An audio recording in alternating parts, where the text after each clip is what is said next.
안녕하십니까? 세상을 화려하게 비추는 남자 빗장TV의 조명감독 김태홍입니다. 지난번엔 영상 관련 추가 내용 첫 번째를 했는데요. 오늘 두 번째 시간을 한번 갖도록 하겠습니다. 두 번째 시간 첫 번째에 관한 연장선이라고 보면 되겠고요. 지금 요 사진은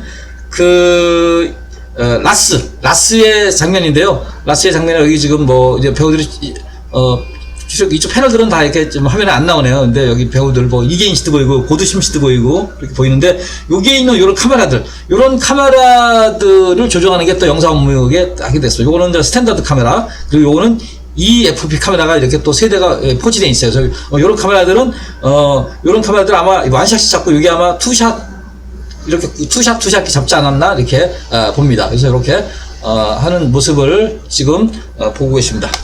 자, 영상으로 추가 내용 또 두 번째 시간을 갖도록 하겠습니다. 어떤 내용인지.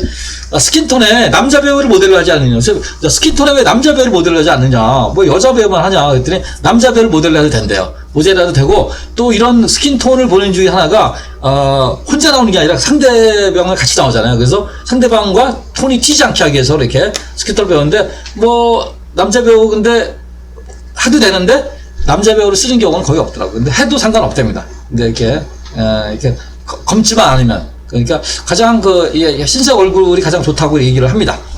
그래서 여자 배우들도 이렇게 스킨톤에 문제가 있으면은 어떤 메이크업이라든가 연기자를 불러서 이렇게 좀 더 이렇게 보완을 하거나 이렇게 하기도 한답니다. 그러니까 기본적으로 우리가 스킨톤에는 쿨 스킨톤, 그러니까 웜이 있는데 웜보다는 쿨한 스킨톤이 더 좋다고 얘기를 합니다. 의상이 스킨톤에 미치는 영향을 물어봤어요. 근데 의상이, 특히 상기가 특히 미치는 영향은, 비디오맨의 입장에서는 흰색이 가장 좋다고 그러는데, 흰색이 단점은, 흰색이 밝은 포인트가 맞아서 카메라 아이레스를 올리는데 약간 지장이 있을 수도 있는데, 가장 흰색이, 이 스킨톤에는 가장 좋다고 이렇게 얘기를 하고, 특히 요즘같이 이렇게 약한 조명을 할 때는 밝은색, 흰색이 더 이렇게, 비디오를 보는데 유리하다고 얘기를 합니다. 그래서 노란색 같은 거 이렇게 확 묻어 올라오죠. 그러니까 우리가, 가끔 녹화할 때 보면은 이불 같은 거 이불이라든가 이런 카페트라든가 이런 게 첫 번째 앉아서 할 때 반사광들이 굉장히 많이 타고 올라옵니다. 그래서 여러분들 라스도 보게 되면은, 라디오 스타도 보면은 바닥에 판에 약간 보라색 판인데, 여기 보죠. 보라색 판이 있죠. 보라색 판이 얼굴에 이렇게 스킨톤에 영향을 미칩니다. 그래서 이게, 이 반사광이, 그래서, 이 문제가 될 수도 있는데, 예능이니까 그냥 이렇게 진행하기도 합니다.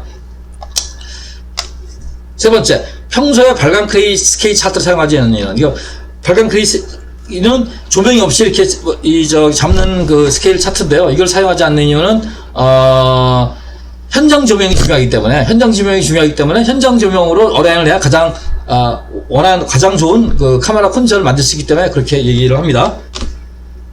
쇼 제작시 외부 카메라의 조정은 누가 하는지 그랬더니, 요거는 자체적으로 들어오는 외부 카메라 팀들, 예를 들어서 MBC 같은 경우는 C팀이라는 카메라도 있고, 이런 팀들이, 브라보, 이런 팀들이 자체적으로 조정을 한다고 합니다.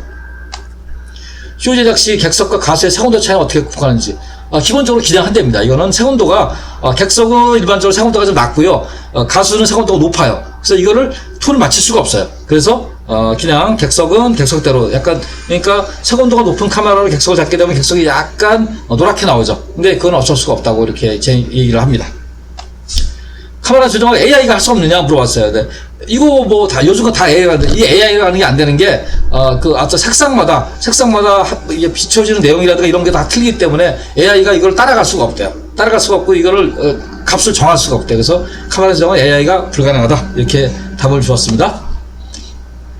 카메라 조정을 가리키는 교육관이 있는지 없는지 했더니, 이거 교육관은 자기가 보기에는 없대요. 아직. 왜냐면은, 카메라를 이게 한 번 어라인을 해서 딱 나가서 할 수 있는 게 아니라, 카메라 어라인은 계속 1년 이상 해야 되고, 최소한 더 숙련된 카메라 비디오 엔진 되려고 그러면요, 5년 정도는 해야 된답니다. 그래서 제가 이야기를 듣고, 방송에서 가장 배우기 힘든 업종 중에 하나가 이 비디오 엔지니어가 아닌가 생각을 합니다. 조명과 함께. 그래서 배우기가 굉장히 어렵다. 그래서 한 5년 정도 돼야 정도 완속된 조명 카메라 엔지니어가 될 수 있다라고 이 얘기를 했었습니다.